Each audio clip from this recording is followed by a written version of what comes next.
Dear students, आज के इस वीडियो में हम बात करेंगे combination of resistors. Generally two type की कम्बिनेशंस होती हैं, series combination and parallel combination. यानी कम्बिनेशन ऑफ रजिस्टर्स को हमने दो टाइप में डिवाइड किया हुआ है, एक सीरीज कम्बिनेशन और दूसरा हमारा है पैरेलल कम्बिनेशन। किसी भी सर्किट के अंदर हम जब भी कोई भी रजिस्टेंस या रजिस्टर कनेक्ट करते हैं तो उसके लिए ये सिंबल होता है and this is the symbol for the resistance. यानी कि सर्किट के अंदर जब भी कोई भी ऐसा सिंबल आपको नज़र आता है तो इसका मतलब ये है कि ये एक क्या है, एक रजिस्टेंस है, ये सर्किट के अंदर लगा हुआ है। ये कितने भी ओम का हो सकता है।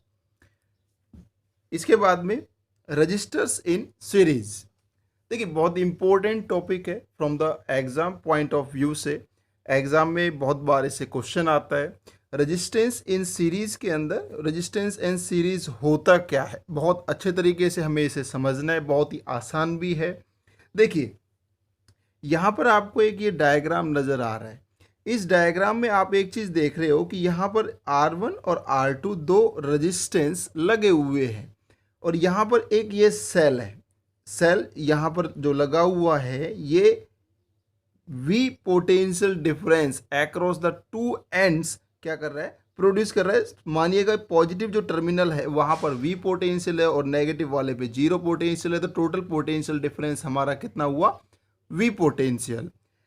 इसके कारण जो करंट यहाँ पर जो जनरेट हो रहा है हमारा वो I करंट जनरेट हो रहा है।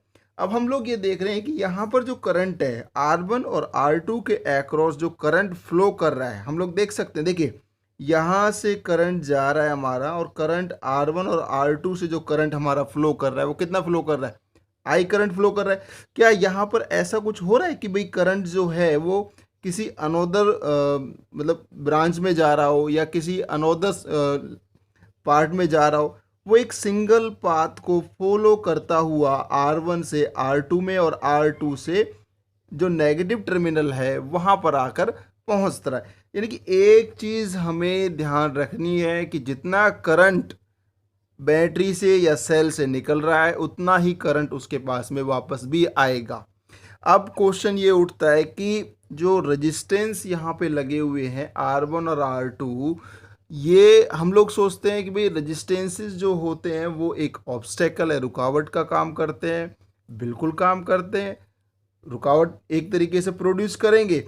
लेकिन यहाँ पर देखिए जब यहाँ से V पोटेंशियल यानी कि V पोटेंशियल का जब हमने पोटेंशियल डिफरेंस का सेल यहाँ पे अप्लाई किया तो यहाँ से जो करंट है वो I करंट फ्लो करता हुआ R1 और R2 में सेम करंट फ्लो कर रहा है, ये हम लोग देख सकते हैं। लेकिन सेम क्यों फ्लो कर रहा है, इसके पीछे का रीजन ये है। देखिए करंट जो है वो है फ्लो ऑफ चार्ज, यानी जितने नंबर ऑफ इलेक्ट्रॉन्स फ्लो कर रहे हैं वो कांस्टेंट रहेंगे, वो तो उतने ही फ्लो करेंगे। लेकिन जो V पोटेंशियल हमने यहाँ पे अप्लाई कर रखा है वो पोटेंशियल यानी जो हम एनर्जी प्रोवाइड कर रहे हैं इलेक्ट्रॉन्स के फ्लो के लिए, वो क्या होगी यहाँ पर अलग अलग रेजिस्टेंस के लिए अलग अलग होगी। क्यों होगी, क्योंकि यहाँ पर जो रुकावट है, रुकावटों को दूर करने के लिए एनर्जी अप्लाई की जा रही है और एनर्जी अप्लाई जो की जा रही है अब इन दो एंड्स के अक्रॉस R1 रेजिस्टेंस के अक्रॉस जो पोटेंशियल होगा वो V1 है, क्योंकि यहाँ पर हमने जो पोटेंशियल अप्लाई किया, जो एनर्जी अप्लाई की चार्ज को फ्लो कराने के लिए, वो R1 ने अपनी रुकावटें प्रोड्यूस की। रुकावटें प्रोड्यूस करने के बाद में उसका जो पोटेंशियल है कुछ भी हो सकता है, V1 हमने माना। R2 के लिए पोटेंशियल है वो V2, वो डिफरेंट क्यों है, क्योंकि यहाँ पर अलग अलग रेजिस्टेंस के द्वारा क्या की जा रही है, एनर्जी कंज्यूम की जा रही है और एनर्जी कंज्यूम करने के कारण यहाँ पर जो पोटेंशियल है वो दोनों के लिए क्या है, अलग अलग है। तो यहाँ पर हम लोग आगे देख सकते हैं डियर स्टूडेंट्स कि V1 यानी कि अकॉर्डिंग टू ओम्स लॉ जो V1 है, V1 क्या है, potential difference across the resistance R1। तो V1 क्या होगा, IR1 होगा। R2 का क्रॉस पोटेंशियल डिफरेंस कितना है, वो V2 है, तो इसके लिए IR2 होगा। अब हमने कहा यहाँ पर कि जो हमारे पास में कि भाई ठीक है दोनों का पोटेंशियल तो किसी के साथ भेदभाव नहीं करता, उसके लिए तो दोनों बराबर है। यहाँ पर पोटेंशियल है, हमने कहा भी दोनों रजिस्टर जो हमारे पास में लगे हुए हैं R1 और R2, इनका जो एक इफेक्टिव रेजिस्टेंस है, जो इक्विवेलेंट या टोटल रेजिस्टेंस है वो R इक्विवेलेंट है। तो टोटल पोटेंशियल कितना होगा, भाई टोटल पोटेंशियल होगा total current multiply by the total resistance, तो टोटल पोटेंशियल वी कितना होगा आई इंटू में आर इक्विवेलेंट। इसके बाद में देखिएगा जो टोटल पोटेंशियल है हमारा, अब यहाँ पर जो पोटेंशियल है वो दो पार्ट में डिवाइड हो रहा है, R1 के लिए V1 है, R2 के लिए V2 है। तो जो टोटल पोटेंशियल है वो किसके इक्वल होगा, V is equals to V1 plus V2। तो आई आर, वी की जगह हम आई आर इक्विवेलेंट को पुटअप करेंगे, V1 की जगह हम आई आर वन और V2 की जगह हम आई आर टू को क्या करेंगे, पुट करेंगे। तो यहाँ से आई कैंसिल आउट हो जाएगा और जो टोटल इफेक्टिव रेजिस्टेंस होगा फॉर सीरीज कॉम्बिनेशन के लिए वो किसके इक्वल होगा, R equivalent is equals to R1 plus R2। देखिए डियर स्टूडेंट्स, यहाँ पर सिर्फ दो ही चीज़ें हैं जो अंडरस्टैंड करनी है हमें, कि एक तो करंट जो है थ्रू ईच रेजिस्टेंस वो सेम क्यों है, और दूसरा हमें अंडरस्टैंड ये करना है कि यहाँ पर हमारे पास में जो पोटेंशियल है थ्रू ईच रेजिस्टेंस वो डिफरेंट क्यों है। करंट सेम इसलिए है क्योंकि जो करंट होता है वो amount of flow of charge होता है, यानी कि जितने नंबर ऑफ इलेक्ट्रॉन फ्लो करेंगे वो करंट होता है। तो यहाँ पर करंट जो जितने करंट फ्लो कर रहे हैं, यानी कि जितना करंट फ्लो कर रहा है वो लास्ट में आके वो टोटल होके वापस उतना ही यहाँ पे आएगा। तो इलेक्ट्रॉन तो कहीं यहाँ से जाने वाले नहीं है, जो टोटल नंबर ऑफ इलेक्ट्रॉन्स यहाँ से फ्लो कर रहे हैं वो तो कांस्टेंट वो फ्लो करेंगे अपना, लेकिन जो V यानी कि जो हम एनर्जी सप्लाई कर रहे हैं, यानी इलेक्ट्रिक पोटेंशियल जो हम यहाँ पे जो दे रहे हैं इलेक्ट्रॉन्स के फ्लो के लिए, वो क्या होगा यहाँ पर, वो अलग अलग रेजिस्टेंस के लिए अलग अलग इसलिए हो रहा है क्योंकि यहाँ से देखिएगा पोटेंशियल जो अप्लाई किया हमने इसने कुछ रुकावटें पैदा की, तो यहाँ पर कुछ पोटेंशियल स्पेंड हुआ और फिर यहाँ पर जा रहा है चार्ज जो करंट जो हमारा चार्ज है, तो उस रुकावटों को कम करने के लिए या उसको एनर्जी प्रोवाइड करने के लिए चार्ज के लिए वो जो एनर्जी है उसके कारण जो एनर्जी स्पेंड हो रहा है, जो एनर्जी हम प्रोड्यूस दे रहे हैं उनको चार्ज को फ्लो करने के लिए, वो V1 R1 के लिए रह गया मिला और R2 के लिए V2, यानी कि इसीलिए जो पोटेंशियल है वो कैसा आ रहा है, डिफरेंट होता है सीरीज कॉम्बिनेशन के लिए। डियर स्टूडेंट्स, ये हमें बहुत अच्छे तरीके से याद भी रखना है कि सीरीज कॉम्बिनेशन में जो करंट होता है through each register is always same, यानी कि सीरीज कॉम्बिनेशन में हमें इस चीज़ को विशेष ध्यान रखना है कि जो करंट होगा सीरीज कॉम्बिनेशन में वो प्रत्येक रेजिस्टेंस के अंदर से जो करंट फ्लो करेगा वो सेम ही फ्लो करेगा, यानी कि एक ही पाथ होगा, एक ही रास्ता होगा, यानी कि करंट जो है वो डिवाइड यानी कि हम कह सकते हैं डिस्ट्रीब्यूट नहीं होगा एक तरीके से। ये डिस्ट्रीब्यूट का मतलब कि भाई कुछ करंट उधर चला गया कुछ करंट उधर चला गया, नहीं। आप इस सर्किट में भी देख सकते हो, यहाँ पर जो करंट फ्लो कर रहा है हमारा, भाई यहाँ से करंट जा रहा है, भाई इसके लिए आई है, यहाँ से करंट ऐसा तो नहीं है कि भाई किसी अनोदर उसमें जा रहा हो, तो यानी कि भाई करंट डिस्ट्रीब्यूट हो रहा हो, कहीं नहीं हो रहा। तो इसीलिए ध्यान रखिएगा सीरीज कॉम्बिनेशन में जो करंट रहता है हमारा वो सेम रहता है। दूसरा जो पोटेंशियल डिफरेंस होता है सीरीज कॉम्बिनेशन में वो प्रत्येक रेजिस्टेंस के लिए अलग अलग होता है, और उसी बेसिस पे जो चीज़ डिस्ट्रीब्यूट होती है, देखिए पोटेंशियल डिस्ट्रीब्यूट हो रहा है तो पोटेंशियल से ही इसका हमने फॉर्मूला निकाला। देखिए V is equals to V1 plus V2 और यहीं से इसका फॉर्मूला जो निकल के आया R equivalent is equals to R1 plus R2। यहाँ पर दो रेजिस्टेंस लगे हुए हैं तो R1 प्लस R2, अगर यहाँ पर बहुत सारे रेजिस्टेंस होते तो उतने रेजिस्टेंसेस को हम सिंपल क्या कर देते, यहाँ पे ऐड कर देते, तो इससे उसका क्या निकल आता, सर्किट का टोटल इफेक्टिव या इक्विवेलेंट जो रेजिस्टेंस है वो फाइंड आउट हो जाता हमारा। इसके ऊपर एक न्यूमेरिकल ले लेते हैं, फाइंड द इक्विवेलेंट रेजिस्टेंस। देखिए यहाँ पर हमारे पास तीन रेजिस्टेंस लगे हुए हैं, 2 ओम 3 ओम 7 ओम। ये तीनों के तीनों देखिए आप लोग आसानी से इसको अंडरस्टैंड कर सकते हो, तीनों रेजिस्टेंस एक दूसरे से ज्वाइन है। 2 ohm one end of the resistance connected to another, यहाँ पर इस रेजिस्टेंस का एंड इसके साथ कनेक्ट है। और दूसरा देखिए अगर यहाँ पर एक ये सर्किट होता तो यहाँ पर करंट के फ्लो के लिए देखिए करंट यहाँ से सीधा फ्लो करता, क्या दूसरा पाथ है करंट के फ्लो के लिए, नहीं है। तो यहाँ पर जो टोटल इक्विवेलेंट रेजिस्टेंस होगा वो इन सभी का क्या कर देंगे, 2 ओम प्लस 3 ओम प्लस 7 ओम। तो टोटल रेजिस्टेंस इसका आंसर क्या आएगा हमारा 12 ओम, यानी कि 12 ohm is the equivalent resistance of this combination. अब इसके बाद डियर स्टूडेंट्स हम बात करेंगे पैरेलल कॉम्बिनेशन की। पैरेलल कॉम्बिनेशन क्या होती है, देखिएगा।